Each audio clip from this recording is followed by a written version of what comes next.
So we appreciate your coming here. Also want to thank the organizers from Kilombo, an amazing and incredible organization that I am extremely impressed with, that has a great group of members and just a very impressive group of organizers, particularly a group of women who are just doing amazing, amazing work, and I'm deeply appreciative of it. And I think as this society moves towards building a social movement, it's going to be groups like these that are at the front of it, that are at the forefront, and that are fighting the fight that we need in order to advance the idea of social justice. So I want to thank you for being here. I want to thank the organizers for organizing this event, but also, and just as important, I want to thank our elders, and some of whom are here, and our ancestors, some of whom are, all of whom, none of whom are here. Things are, we're facing some very critical times in this country, in this society, but as bad as things are, they would be infinitely worse were it not for the contributions made by those who came before us. There was a time not all that long ago when, even right here in North Carolina, that if someone like me came and tried to speak to a group like this about doing some of the things that Take Back the Land does, the police would come in here, arrest people, beat people, and possibly even murder people. While the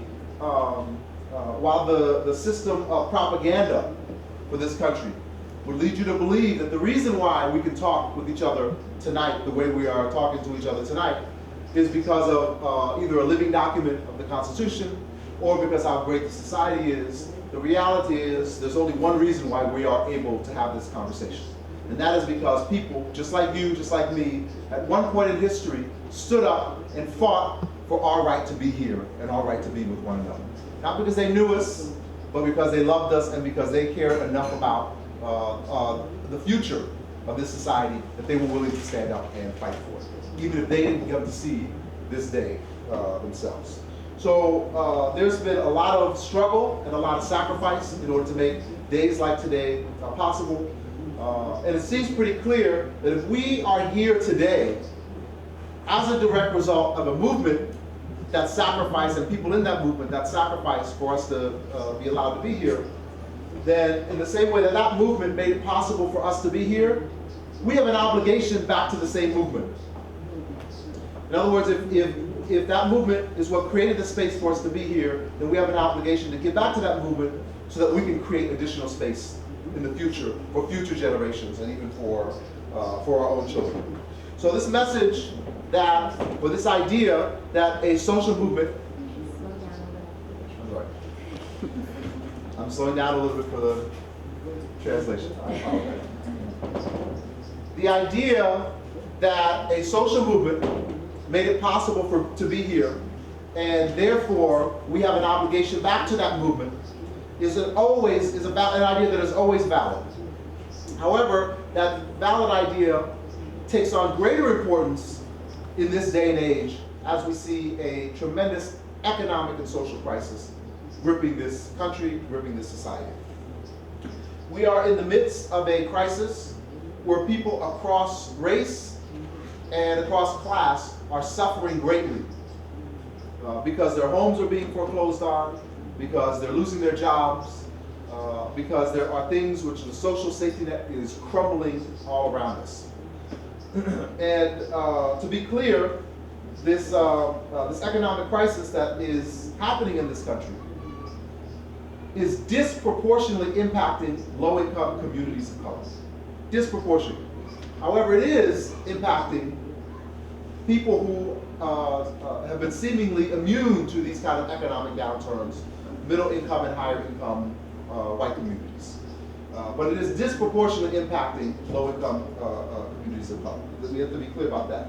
But because we are having such a severe crisis, because the crisis is reaching and impacting such a large number of people, this crisis is forcing people to rethink basic ideas they have about the ways the society works, about the ways the society moves. And this rethinking is causing people to react, or this crisis is causing people to react in one extreme or another.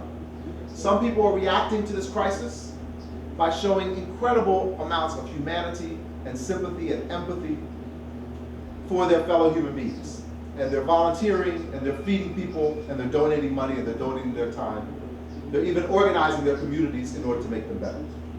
But others on the other side are responding to this crisis, responding to this incredible human suffering by showing contempt for the people who are suffering, and saying that we should cut off the social safety net, and saying that we should not help people who are in need of this help.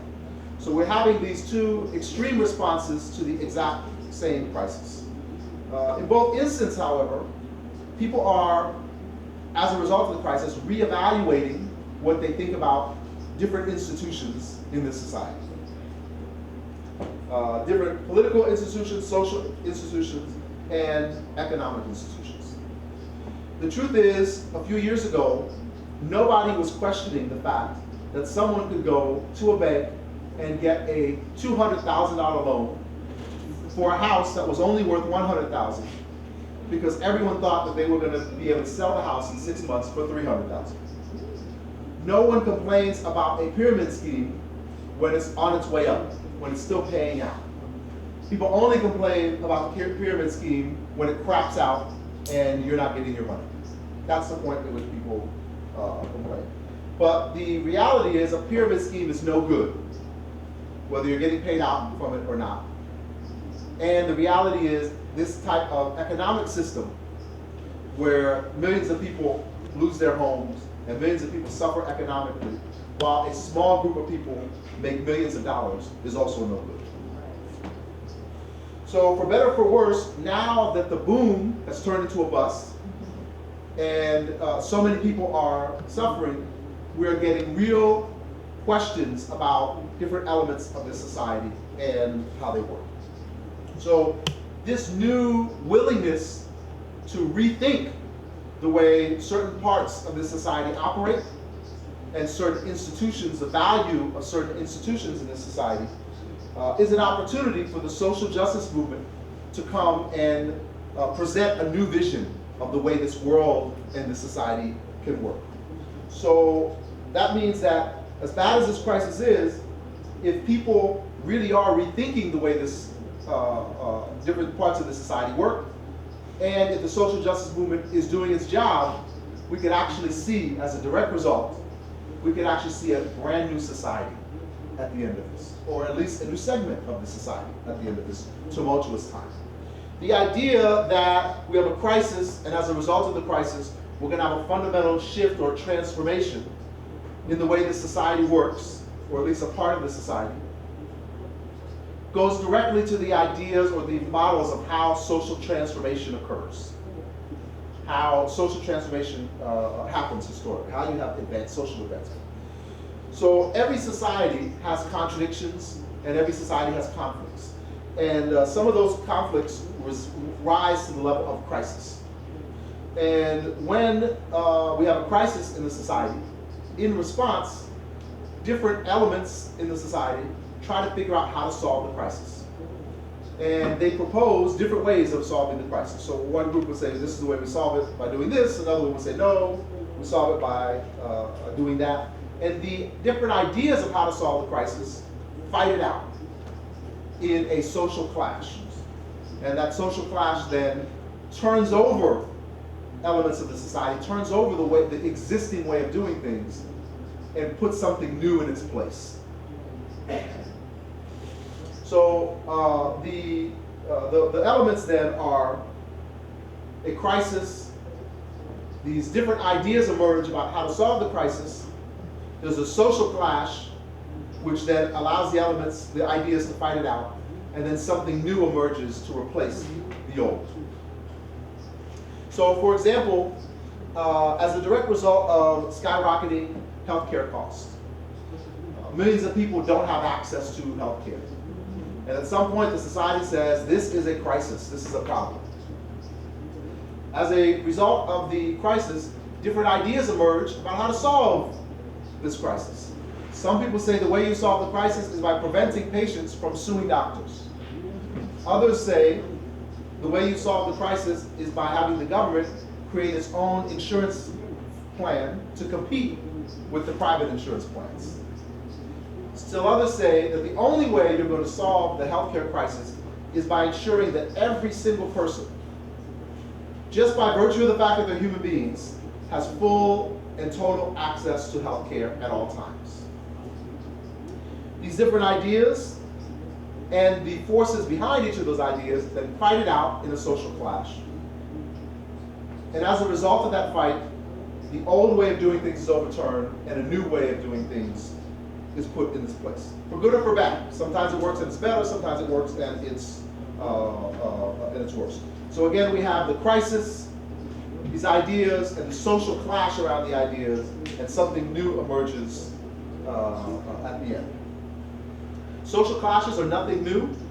Crisis is nothing new. They happen in organizations, they happen in families, they happen in cities, and they happen in society. So this is nothing new, this is nothing unusual or bad or inherently bad. But some crises rise to the level of a major crisis and need a major social clash in order to resolve. To date, the United States has experienced 3 major social clashes. The first social clash we commonly call the Civil War. There was a new economic system emerging that was industrial capitalism, which was coming into being. And of course, the problem there was that you can't have in one country 2 economic systems existing at the same time in the same country. You can only have one economic system in a country. So you couldn't have both industrial capitalism and slavery in the same country. So the 2 ideas, or the 2 ways of moving forward, fought it out. In fact, went to an entire civil war. And as a result, huge institutions in this country were overturned. Slavery, legal slavery anyway, was overturned. There was, for a brief time, there was Reconstruction, which was instituted, and all kinds of other social changes happened. A huge, huge shift in the society by any standard.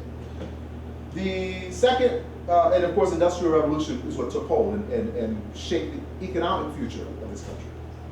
The second major social clash is what we commonly call the Great Depression. The crisis was a severe economic crisis, people losing their jobs and losing their homes, and people starving to death in the streets, literally. And as a result of this economic crisis, different ideas emerge about how to solve it. Let the businesses work it out, let the market work it out.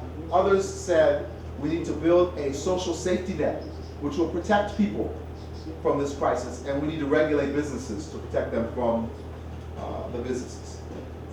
As a direct result of strong labor unions and inspired and dedicated organizing, as well as many, many people who were killed, the part of the social clash that won was the social safety net. As a result, we had a social safety net built, including public housing, Social Security, welfare, the 40-hour work week, the end of child labor.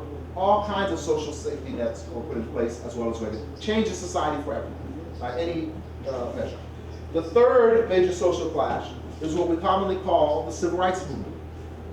The Civil Rights Movement was a complicated time with many elements, but to focus on one, we had a growing number of black middle class people who had enough money to eat at a restaurant, but weren't allowed in the restaurant because of their color, and were no longer willing to tolerate this particular kind of eating. And then even lower income blacks were no longer willing to tolerate the social degradation or inequity that was associated with being black. And we forced a social clash, and the decision was going to be made about how the society's legal system would be organized. Are we going to have a legal system that discriminates on people based on race, or that is race neutral? As a result of this social clash, this society was transformed forever. People were allowed to ride where they wanted on the bus. People who could afford it could eat at a restaurant, etc. Even for those of us who don't think that the civil rights movement went far enough, there's no doubt that the civil rights movement resulted in historic changes in this country. We're good for that. As a direct result of the current economic crisis, which is firmly rooted in the housing crisis, we contend that the United States is on the cusp of entering the fourth major social clash. Because this crisis is deeply rooted in the housing crisis, we think the core issues around the social clash are going to deal with housing and land relationships. And therefore, the clash and whatever comes out at the end is going to have a significant impact on how we relate to land and what our relationship is to housing, both individually owned as well as social or public housing. So during this time, banks are reporting mega profits, sometimes record profits. Executives from those banks are at this time getting $1 million bonuses and more. And at the same time, millions of people are losing their homes to foreclosure, including large numbers of middle class and white people who normally have been insulated from this type of economic downturn. So entire communities are suffering the consequences of the economic crisis and of the housing crisis. So as a result, people are questioning the value of an economic system that allows so many people to suffer for such long periods of time, while such a small number of people get rich, seemingly in direct relation to the number of people who are suffering. More specifically, people are wondering aloud now things that they didn't wonder aloud 5 or 10 years ago. Should people be kicked out of their homes, even if they, particularly when the bank who was kicking them out just got federal money, our money, to kick those people out? Meaning that the people who are getting evicted from their homes are in a perverse way financing their own eviction through their tax money. What is the responsibility that we have towards each other? What responsibility do we have to house other human beings who are in need? More importantly, or more fundamentally, what is a home?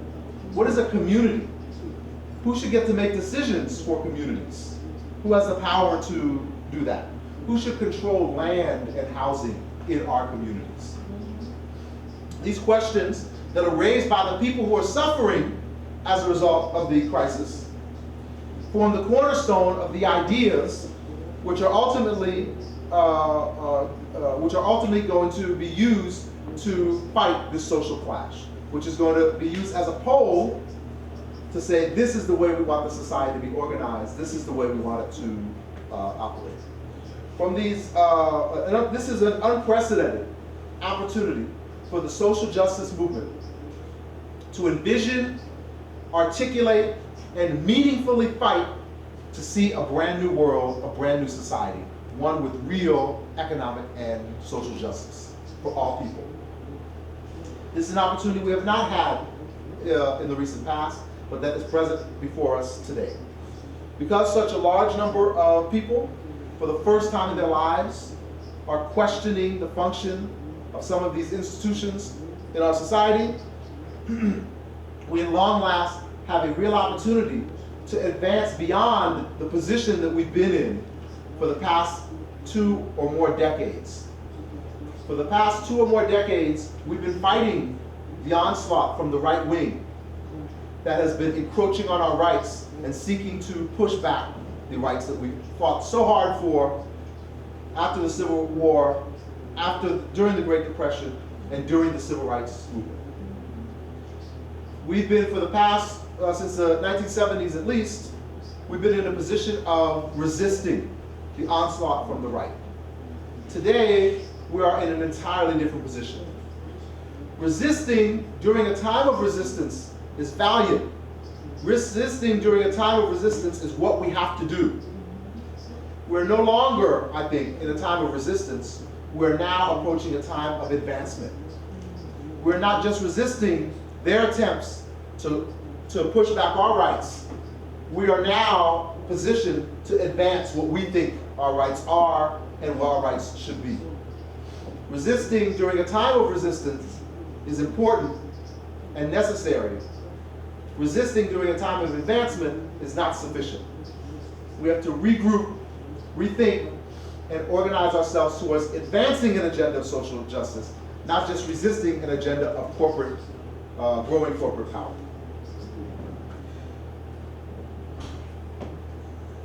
In his great book, Wretched of the Earth, Frantz Fanon said, "Every generation must, out of relative obscurity, discover its mission and then either fulfill that mission or betray it." Due to the economic crisis and the response to that economic crisis that we're seeing right now from people who are fighting for their homes, from Occupy, which is rising up, and from the general cry for social justice in this time, the mission of the social justice movement and of this generation is to secure community control over land and to elevate housing to the level of a human right. In our lifetime, we have the possibility of achieving community control over land and housing as a human right. And that's what we need to be organized towards. Not just organized towards stopping the right and corporations from gaining more rights, but actually advancing a greater set of rights for human beings to control their communities and to have decent housing that they can afford regardless of their income.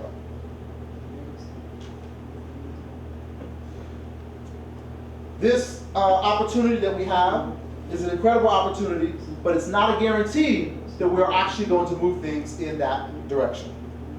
There are opposing forces who benefit greatly and who make a lot of money from the way things operate right now, even though it's clear that the way things operate right now do not benefit the majority of people.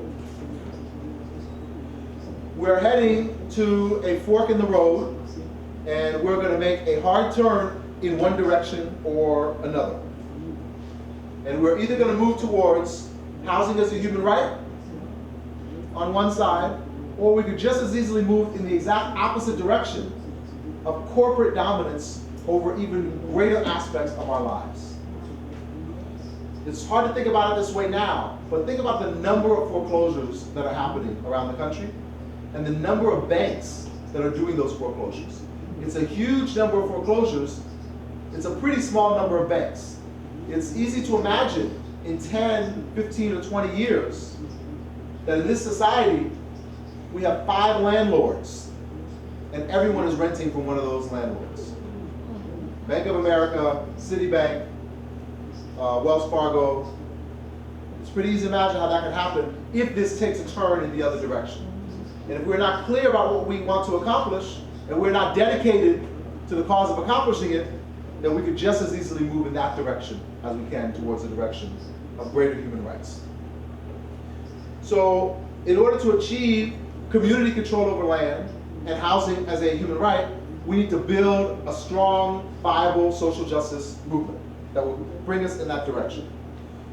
Building this movement, however, requires clarity on the part of those in the social justice movement as to where we want to go, what this moment in history means, and how it is we need to get there, and what it takes really in order to get there.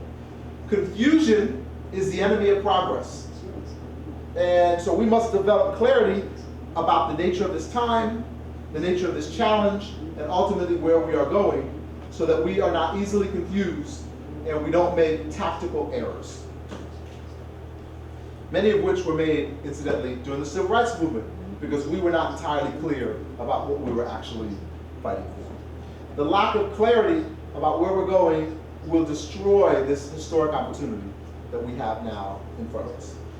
The key to clarity here is being able to properly distinguish between what is a root issue and a surface issue, between what is a root issue or the cause of something and the surface issue and the manifestation of something, the thing that we have to deal with and look at and touch every day.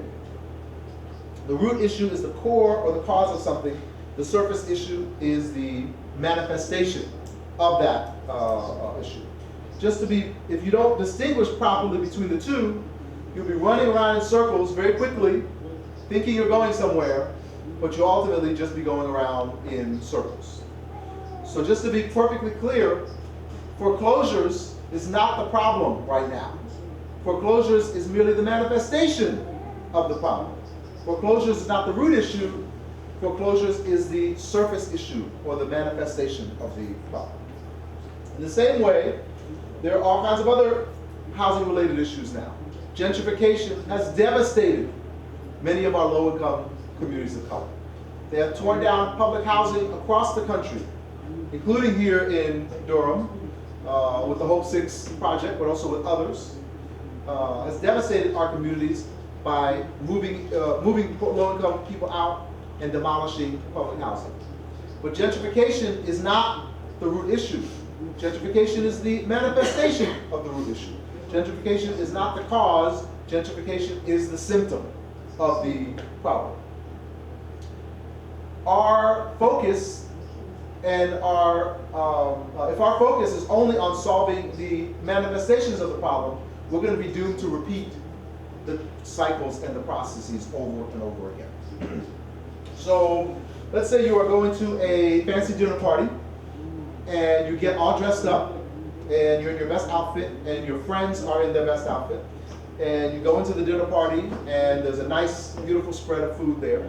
You get your plate and you go and you realize before you get your first, put the spoon in to get your first piece of food, that your nose is starting to run. And you're about to start dripping all over yourself or all over the food. So you're in the fancy dinner party, and now you're facing a runny nose where you can be, your runny nose could affect your outfit and your food and etc. I just want to be clear, if that happens to you, you should wipe your nose. And at night you would be stuck wiping your nose, spending the entire night dabbing or wiping your nose because it's running while you're dressed up in the fancy dinner party. But even as your runny nose is problematic, you have to understand that the runny nose itself is not the problem. And if you think the runny nose is the problem, you could, in theory, spend the rest of your life wiping your nose because you didn't deal with the actual problem. You only dealt with the symptom of the problem. The real problem is not the runny nose. The runny nose is a symptom of the problem. The real problem is that you're sick, and your being sick is making your nose run. And if at some point in your life you don't deal with the fact that you're sick, throughout the rest of your life you're going to continue to have to deal with the fact that you have a runny nose. Conversely, dealing with the sickness might be more difficult, might be more painful, but it will actually solve the problem of the runny nose. We have to deal with the root issue, not just the surface issue or the manifestation. In the 1950s and 60s, in this country, in this city, black people were forced to live in one particular part of town. The larger white community came to us and said, you can only live in this area over here. You can't leave these parts at night. You can't live in this area. You have to stay here, and this is the only place you can stay. This was called segregation, and a series of laws was called the Jim Crow laws, and they were in effect in many parts of the country, including right here in Durham. In the early 2000s, in many parts of the country, and still today in some parts, because the land that we occupied became so much more valuable, the larger white community came to black communities and said, this place where you're sitting now has a waterfront view, or we want to build a stadium here, or we want to build a performing arts center. You have to get out so that we can build condos and whatever else we want to build, and you can go stay somewhere else. Objectively, there's no difference between someone saying to you, you have to live over here and you can't live anywhere else, and someone saying to you, you have to move out of there, you can't live where you want to live. In either instance, someone else is telling you where you can go and where you can't go, and they're ultimately controlling your destiny. But some people actually believe that if you change these set of laws, these Jim Crow laws, and it allows you to move in next to white people, or sit in restaurants next to white people, or sit in a toilet stool next to white people, that somehow this would change our lives forever. The water would be cleaner, and the air would be fresher, and everything would be great. But segregation, the problem with that was that segregation, just like gentrification, was not the cause of the problem. It was only a manifestation of the problem. And so when we got rid of the legal segregation laws, we woke up the next day and found that our lives were just as bad, right? Because the real problem all along, in the 1950s and 60s, the real issue was not segregation. And in the early 2000s, the real issue was not gentrification. The real issue was land and control over that land. The problem was not that we had a group of people who made this particular law. That was the manifestation of the problem. The problem was that we didn't have control over our own land.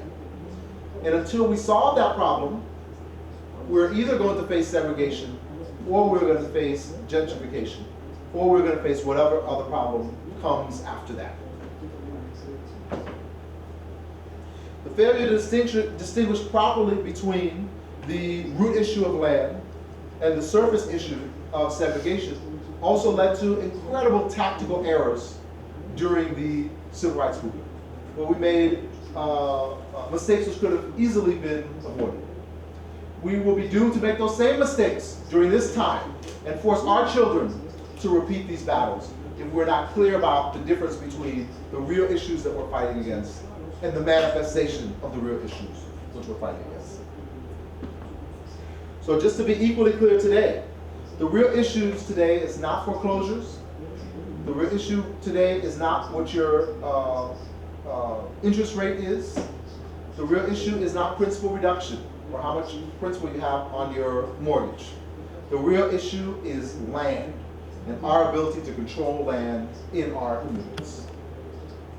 And if we properly understand this, then that's when we're going to be able to advance our agenda towards housing as a human right and community control over land. So to be clear, we do want to stop foreclosures. We do want to stop the demolition of public housing. But we cannot build a movement just to stop foreclosures or just to stop the demolition of public housing. We want to build a movement to fundamentally transform land relationships themselves. It is not enough to build an entire movement in order to get someone $50,000 knocked off of their mortgage. That's not a good enough use of our time, of our resources, of our imagination. We have a chance to reform this society, to reshape this society, and we can't waste that on moderate changes around the edges. We have to fundamentally shift the things that cause this crisis in the first place. So building a movement which is going to be able to accomplish these things is going to require from each of us and from people out there who are not in here to fundamentally rethink how we view certain phenomenons in this society. We have to fundamentally rethink how we view, for example, development. Some people believe that development is all about buildings, high-speed internet, lighting, modern technology. So there's some people who actually believe that if you go into a town, if you go into Haiti or into to Edge, where did we go yesterday? Edgemont, and you destroy all the public housing there, and then you rebuild brand new buildings, that equals development. But that is not equal development, because that is a vision where development is fundamentally about things. Fundamentally is about a building or internet connections or whatever other things you can do. We assert that development is not fundamentally about things, it's fundamentally about human beings. And if you develop new buildings and new technologies, but you don't develop the human beings, then you are not actually engaged in development. If development is ultimately about things, this society will go down as one of the greatest societies in the history of the world. However, in the same society, because it's developed more things than any other society in the history of the world. However, the same society that builds these amazing monuments to the human potential, the same time this society does that, has more people in prison today than any other country in the world, including countries which we call totalitarian, who have 4 times the population of the United States. If development is fundamentally about things, the United States has got it. But if development is fundamentally about human beings, enabling human beings to achieve their human potential, then this society is failing miserably. And it will continue to fail as long as we think that putting up new buildings without helping the people who are in the old buildings is what development is ultimately about. In the same way that we have to rethink development, we also have to rethink the fundamental meaning of housing. So most people think that the fundamental purpose of housing is to provide a home for a family or for an individual. In this society, however, that's not the real purpose of housing. In this society, the fundamental purpose of housing is to serve as a profit center for a bank or a speculator or a landlord, or even an individual who wants to buy a house today and cash out on it in a few years down the road. We must fight to make housing serve people rather than force people to work 3 jobs just to afford some crappy housing. The fundamental purpose of housing is at the core of the coming social clash. We have a coming social clash as a result of this crisis, and the definition or meaning of what housing is to us as human beings and as a society is going to be at the core of that clash. In a way, it really is about 2 rights or competing rights, or at least perceived rights, that seem to be clashing against one another or competing against one another. On the one side, we have the human right to housing, and on the other side, we have the right of corporations to make a profit. The 2 seem to be increasingly mutually exclusive. If people get the right to housing, corporations can't make the amount of profit that they want to make. Conversely, if corporations are allowed to make whatever profit they want, then some human beings are not going to have full access to housing. These kind of conflicts or clashing of rights happens all the time. This is not anything unusual. Competing rights is nothing unusual. One person has the right to free speech. Another person has the right to peace and quiet. Societies in general are judged on how they resolve those competing rights. And this society is going to be judged largely, I think, this generation is going to be judged largely on how it addresses these 2 competing rights. We assert that the right of human beings to have housing supersedes the right of corporations to make a profit. And if we have to choose between the right of a corporation to make a profit and the right of a human being to have a decent place to live, then we will fall on the side of the right of human beings to have a place to live every time, even at the expense of the right of corporations to make a profit. In a real way, Take Back the Land was created as a way of implementing this very idea, putting this concept into direct play. We're organized around this idea, making it real in practice, not just real in theory. On October 23rd, 2006, a small group of us seized control of a vacant lot in the Liberty City section of Miami, and we built an urban shantytown right there. And it became known as the Emoja Village Shantytown.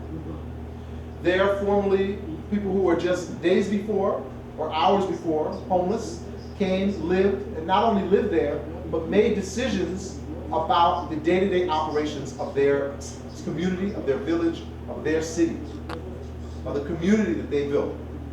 And in many instances, they made decisions that were wiser and more humane than the decisions of the professional elected officials who were making decisions over the entire city. We, in a real way, built a new society right there on 1 block of land in the Liberty City section of Miami. We housed 150 people in all, about 50 people at a time, and it was an amazing experience for those of us who helped organize it and for people who were living there. 6 months after we built the Emoja Village, it fell to a fire that we can only call suspicious. It fell on the day that we were supposed to replace the existing shanties with new shanties, and we're planning on, in the coming months, expanding to other pieces of land. As we work through what to do next, we recognize that after the fire, we recognize that the injustices that existed in society that caused us to create the Emoji Village in the first place persisted even after the fire. So in October 2007, we began the process of identifying vacant government-owned and foreclosed homes,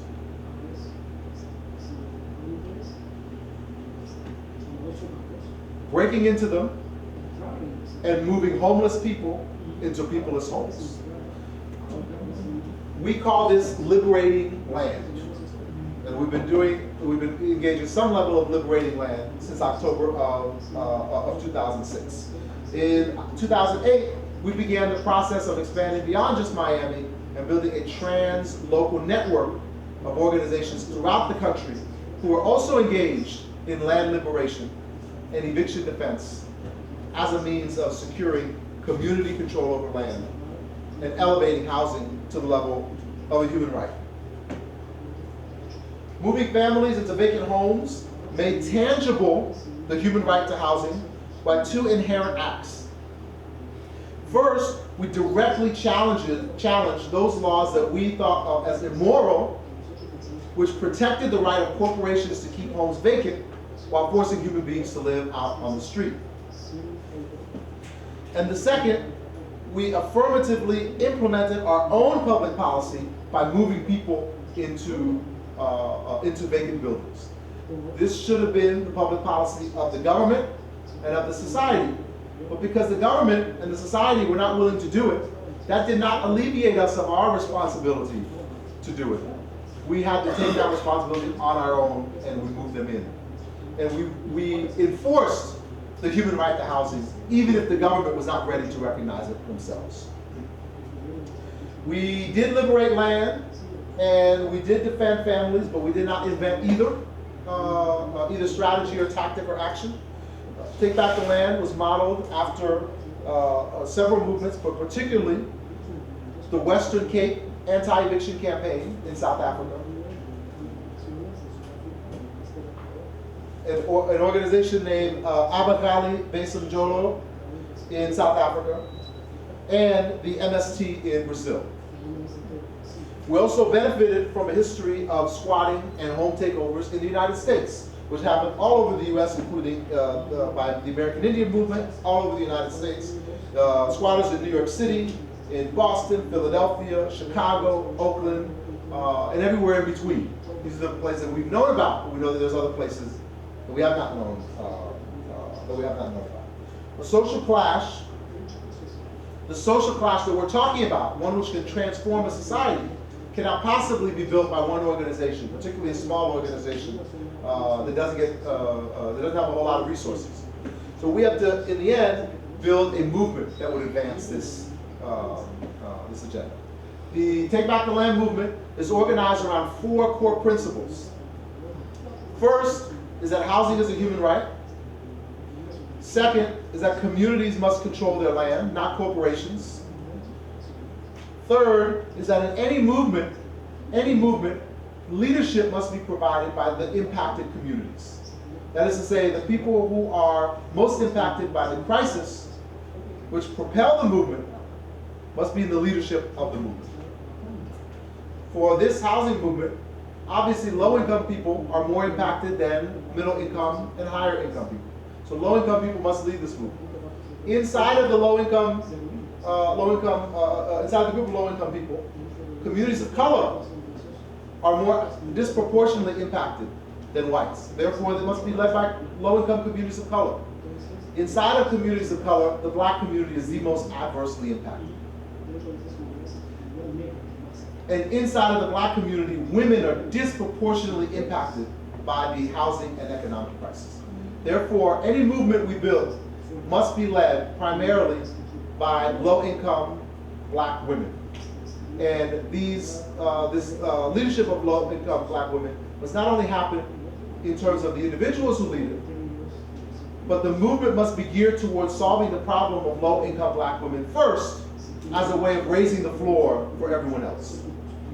If we build a movement around lowering people's mortgages, we're going to help many middle income, possibly millions of middle income whites, but they would not necessarily help any low income people of color, including low income black women, including low income immigrants. We must build a movement that helps those most disadvantaged, not those who are least disadvantaged. The fourth is that given this time, our movements must be direct action, or what we call positive action centered. We do not think that we can go to a bank and sit down with them and say, if you continue to foreclose on people, you are going to help, you're going to hurt low-income communities of color. Won't you please stop doing that? And get any kind of reasonable response. We don't think we're going to be able to go to elected officials who are being bribed, legally bribed by those banks, and say to them that our communities are hurting, we need you to help us, even though we have no money with which to bribe you. What we do have is not money to bribe elected officials. We don't have people who are sympathetic enough to bank executives that they would choose these people over profits. What we have is our labor. And our labor will matter when we engage in actions that take advantage of our labor, such as eviction blockades and land liberation. So in order to enforce, those are 4 principles around which Take Back the Land is organized. In order to enforce this assertion and realize the human right to housing, we have to build a movement that will fundamentally transform this society as it relates to land and land relationships.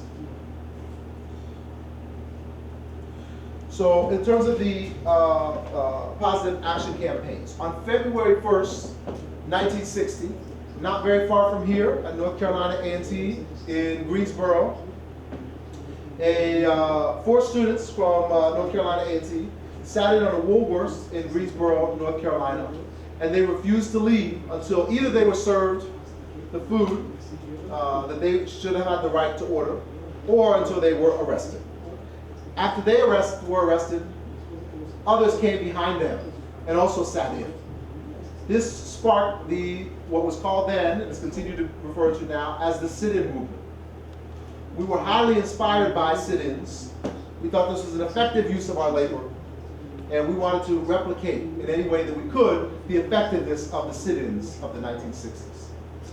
50 years later, in 2010, inspired by these sit-ins that happened in 1960, the Take Back the Land movement called for a May 2010 month of action. We had actions in May 2010 all across the United States. We had a total of, I think it was 11 or 12 actions in places like New Orleans, Washington, D.C., Madison, Wisconsin, Chicago, Illinois, Rochester, New York, all places all across the, Portland, Oregon, places all across the country where we moved people into vacant homes and we engaged in eviction defenses. Toledo, Ohio is another one. We engaged in eviction defenses. In the 1950s and 60s, people did engage in sit-ins so that they could eat burgers at a restaurant. In 2010, we engaged in campaigns of live-ins, where we lived in homes as a way of enforcing the human right to housing. In the 1950s and 60s, laws were changed because people recognized those laws as immoral and intentionally broke those laws as a means of righting a wrong. That is known as civil disobedience, where you intentionally break an immoral law. Housing is a fundamental human right. Human beings cannot live without housing. In the most perverse twist that you can imagine, we're in a housing crisis where the crisis is not caused because there's not enough housing, but the crisis is caused because there's too much vacant housing. While at the exact same time, there are people who are living out in the streets, living in bushes or underneath of bridges. It is morally indefensible to have hundreds of thousands of vacant homes and to take society's money and give it to the banks who made those homes vacant, and to at the same time have human beings living outside in squalor, in inhumane conditions. When we engage in this land liberation and in positive action campaigns, more than just breaking immoral laws, we are implementing moral laws. We are enforcing the human right to housing. So more than simple disobedience, our positive action campaigns are campaigns of moral obedience. The positive action campaigns are those in which we don't just break immoral laws, but we implement moral laws. And again, we've been doing this since 2006. I want to spend a couple moments talking about the Occupy movement, which has been an amazing movement and has galvanized not only people in New York City, but across the country and indeed across the world. Occupy has done some amazing and exciting things and brought all kinds of people to the table who normally would not have been at the table, and has both forced and inspired individuals and organizations who normally would not engage in radical actions to engage in radical actions. This is a wonderful development, and we are very pleased that it's happened.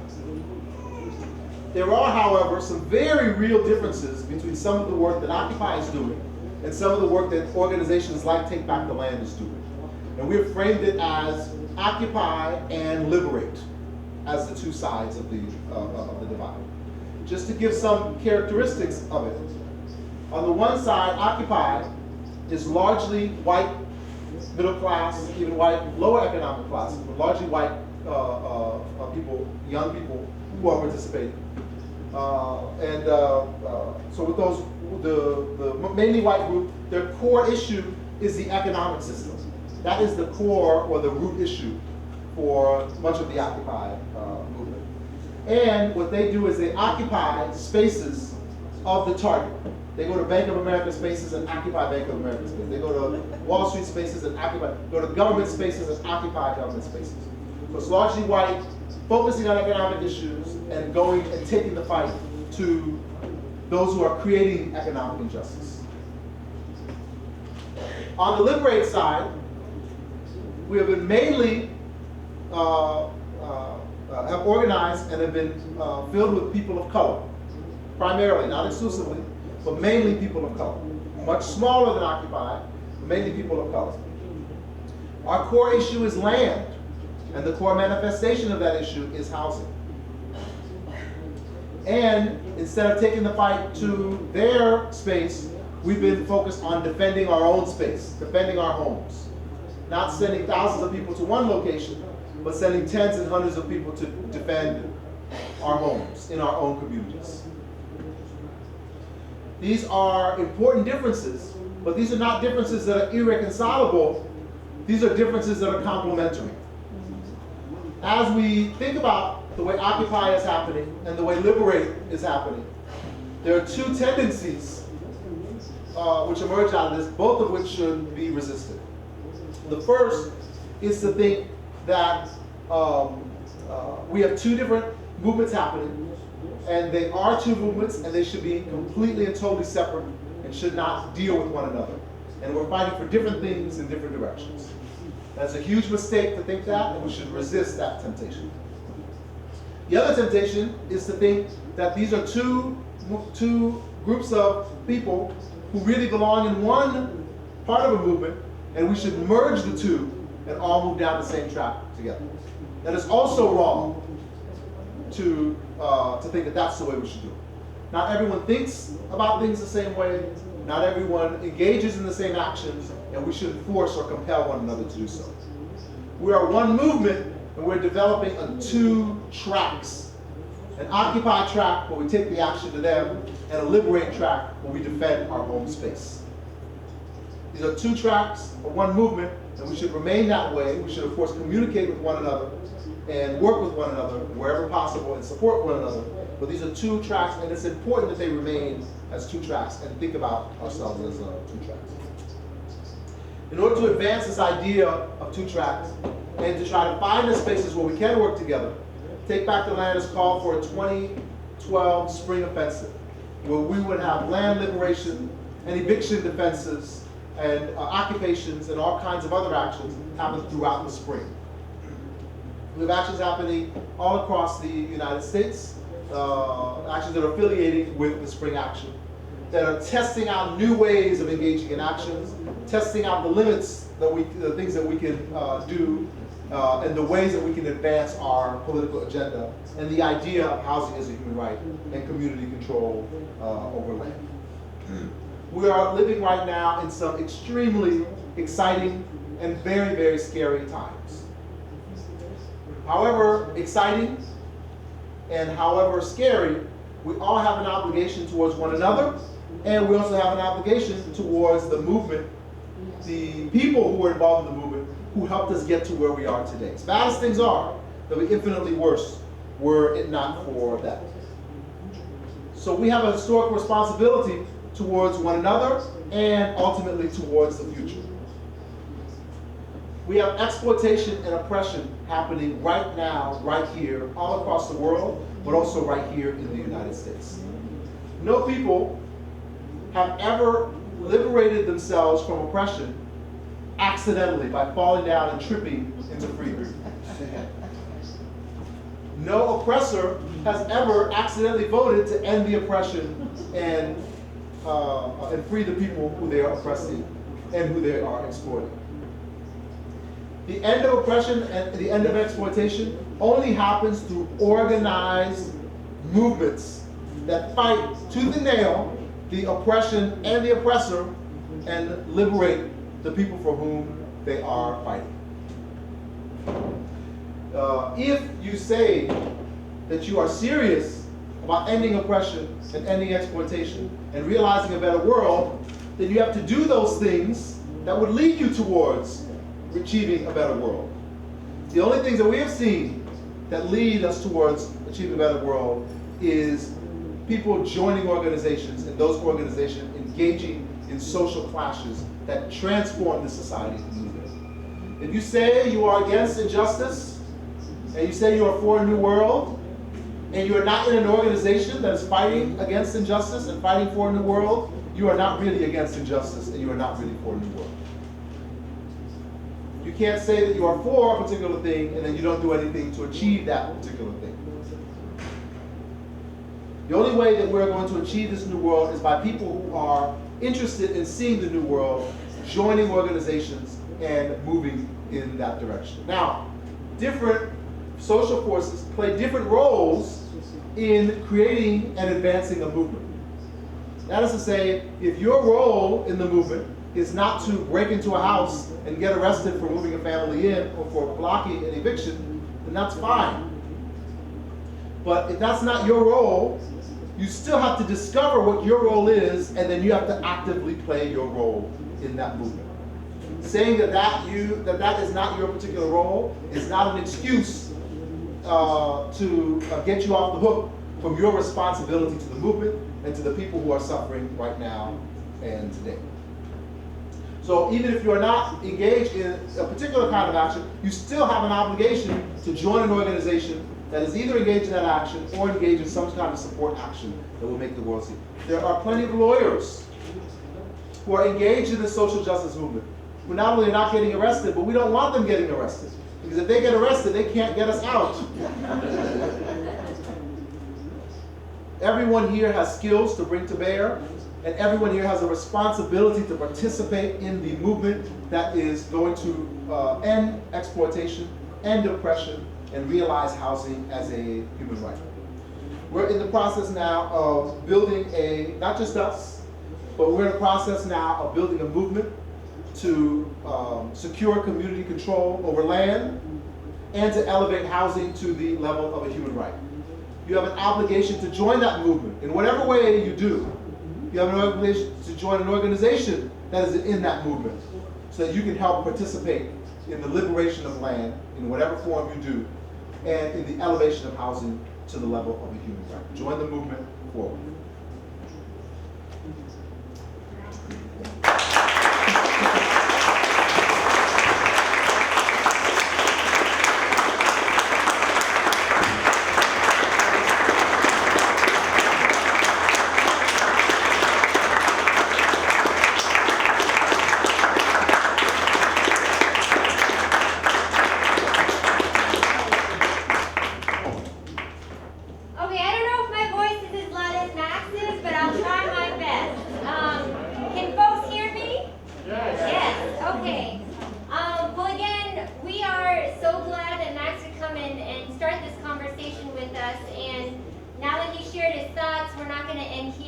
want to have an opportunity for question and answer, and to kind of chew on and kind of work through what Max has shared with us.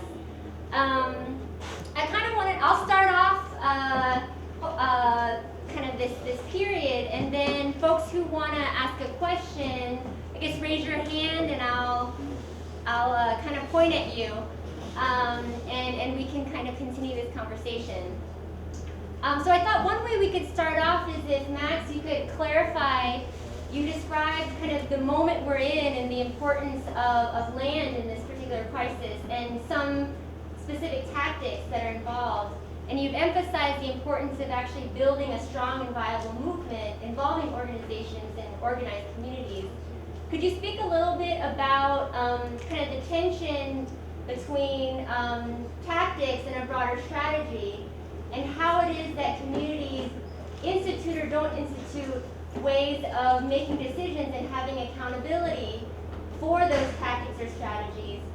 And the fact that, as you said, there are different risks involved for different sectors of the society. So maybe speak to the ways you've seen the ways tactics and strategies have gone well together, and the ways in which, when they're disconnected and unaccountable, what the implications of those have been. And then we'll continue from there.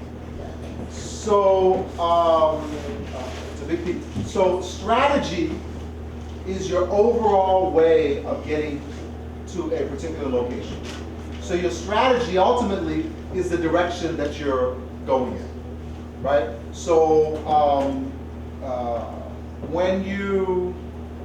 so strategy ultimately the way you're in. But then tactics will be then the specific routes that you would take to get there. So you can say, generally, I'm going to go north.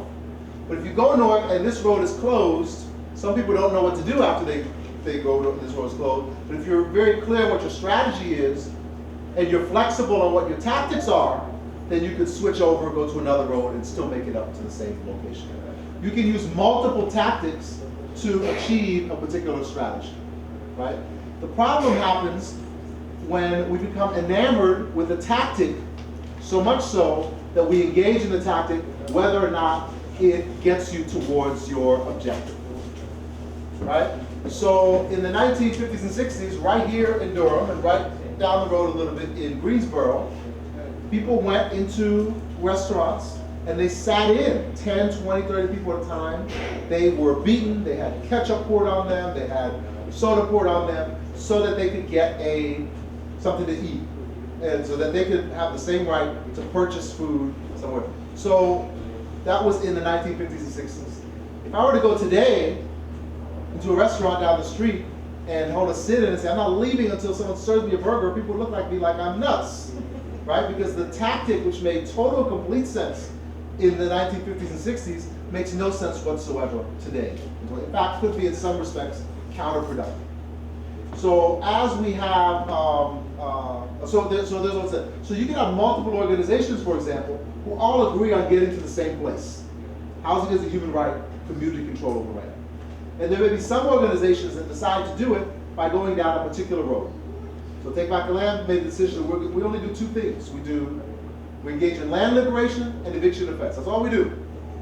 We don't have a very broad range of skills, but those are the skills we have, and that's the things that those are the things that we do, that's what we move towards. But that is not the appropriate tactic for everyone. So not everyone should engage in that tactic. And there must be other organizations and individuals who are trying to get to the same place, but using a different route, because that route is not going to do it all by itself. So that's one. The other problem, however, comes, I think the point that Vivian was raising here, is when organizational individuals become so enamored with a tactic that they can't do anything else. And this is starting to happen a little bit with some of the Occupy stuff, and I don't mean this as a critique of Occupy at all, because it's happened before, but we can see it now, where what we want to do is Occupy. Okay, we want to fight for housing justice. What should we do? Let's Occupy. Okay, we want to fight for greater workers' rights. What do we do? Let's Occupy. We want to get a sandwich. What do we do? Let's Occupy. So regardless of what the old saying, if all you have is a hammer, everything looks like a nail, it's certainly true that there could be an overdoing of the tactic to the point that the tactic doesn't make any sense in the context of the overall strategy. Or there's this love with the tactic and there's no real strategy. And we say to organizations all the time, when we go to them, they say, okay, we're going to do this eviction defense, what should we do next? We say, if you don't know what you should do next, you should not be doing an eviction defense. Because the point is not to do an eviction defense. The point is to win the house. And if it takes an eviction defense to win the house, then you should do that. If you can win the house in a way other than getting all of your people arrested, I would strongly suggest that you do that instead. So one is just the enamored tactic. The other problem happens then when people who are enamored with a tactic engage in that tactic regardless of what the circumstances are or the other people who are around them. We have had actions and demonstrations in Miami where we've had marches or other demonstrations with older black women, and those are situations in which some of whom had health problems. Those were situations in which we could not afford to have a strong and heavy police presence come down on the people who were engaged in the actions. Even though everyone wanted to achieve the same objectives, if we had a heavy police presence, the young people who might want to see that kind of action happen would easily be able to scatter when the police show up and they do the concussion grenades or whatever else they do. But the older people would not be able to do that. And those who were coming in from out of town, for example, would be able then to leave town after the action was over. But the people who lived there would have to deal with the repercussions of the action long after the folks who were from out of town left. So there is an appropriate time and place for everything. We need to think about we need to be very careful as a movement as a whole about understanding the appropriate time to engage in particular types of actions and the inappropriate time to engage in types of action. I know I've been going too fast for Louise. So I'm going to open this up this time to question and answer. If anyone has a question for Max, don't be shy. Can I do a quick introduction? I'd like to introduce someone who's in the back right now who is actively fighting for her home and engaged in, well, about to engage, hopefully, in eviction defense of her home. Hopefully she won't have to, but Marcella, would you please stand up here? Fighting in Raleigh, North Carolina, fighting for her home with the foreclosure fraud, North Carolina. Thank you so much for the mortgage fraud, rather, North Carolina. Thank you so much for your work.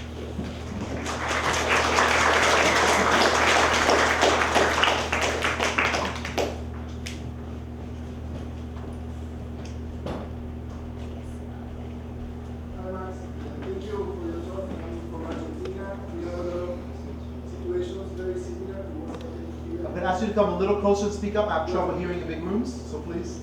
Good. If you can speak up, you can stay right there and just speak up. Thank you very much for your contribution with your talk to collective reflection. I'm from Argentina. We have a lot of problems, very similar to what are you describing.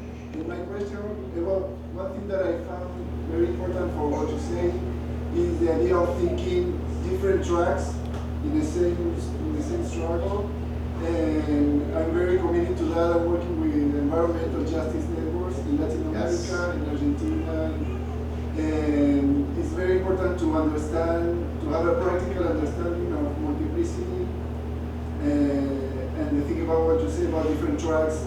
I find very important that.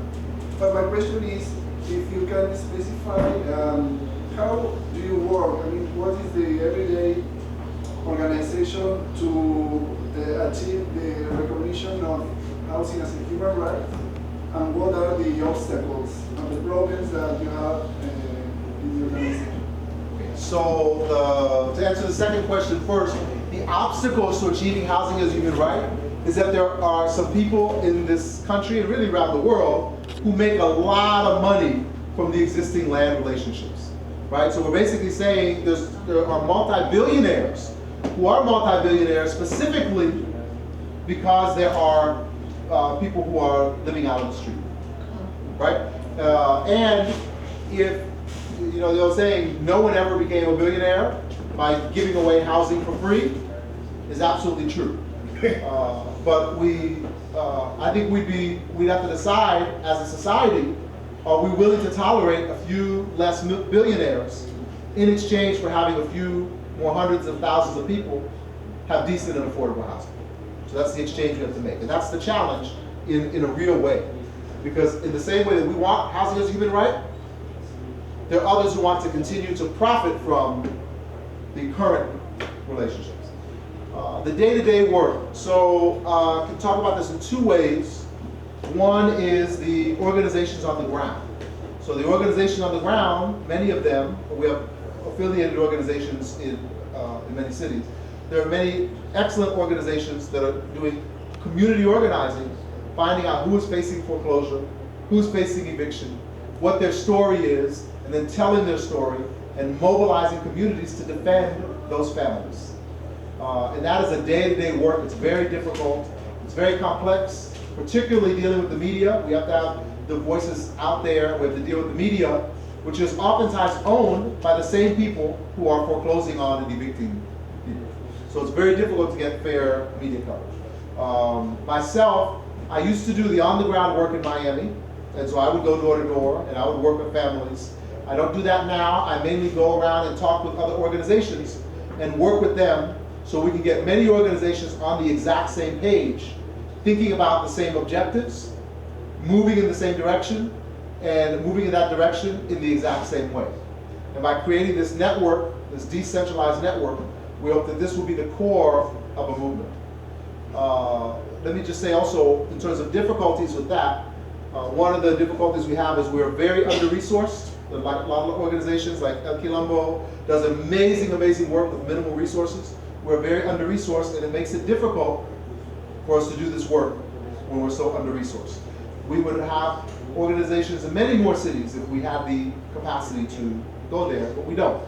But the under-resourced, strangely enough, allows us to maintain a level of independence of thought that we need in order to be able to move clearly towards housing as a human right. So one of the challenges we have is that there is a lot of funding out there for organizations to do work that is short of housing as a human right. There's a lot of money for for work to be done to lower principal reduction, for mortgage principal reduction, which I think is good. I think it's important. I think it's great work, but it's not far enough shooting for a movement, and it's difficult to compete with that.